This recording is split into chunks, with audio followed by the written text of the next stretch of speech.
காரக்குழம்பு எப்படி செய்யுதுன்னு பார்க்கலாமா? வாங்க பார்க்கலாம். கடாயை வச்சு தேவையான அளவு ஆயில் சேர்த்துக்குவோம்.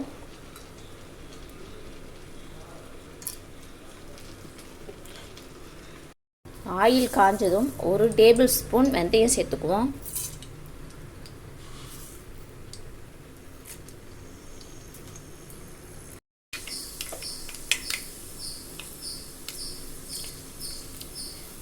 வெந்தயம் பொரிஞ்சு வந்தோடனே ஒரு பெரிய சைஸ் வெங்காயம் எடுத்து அரிஞ்சு சேர்த்துக்கலாம்.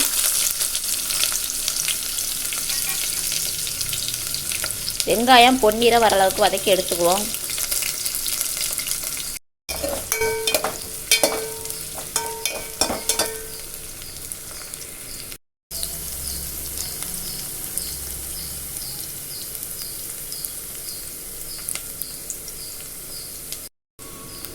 தேவையான அளவு கருவேப்பிலை சேர்த்துக்குவோம். வெங்காயம் வதங்கி வந்துருச்சு. ஒரு பெரிய சைஸ் தக்காளி எடுத்து அரிஞ்சு சேர்த்துக்குவோம். தக்காளி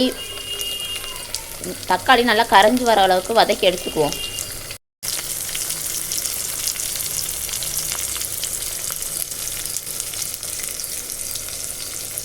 தக்காளி கரைஞ்சி வந்துருச்சு. தேவையான வெஜிடபிள்ஸ் சேர்த்துக்குவோம். வெஜிடபிள்ஸ் ஒரு 5 நிமிஷம் அந்த எண்ணெயிலே வதக்கி எடுத்துக்குவோம்.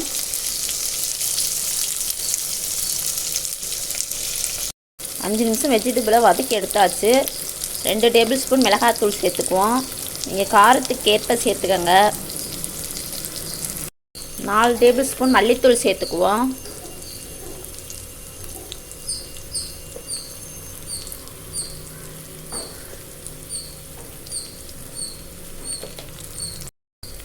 மிளகாத்தூளையும் மல்லித்தூளையும் எண்ணெயிலேயே 10 நிமிஷம் பச்சை வாசனை போகிற அளவுக்கு வதக்கி எடுத்துக்குவோம்.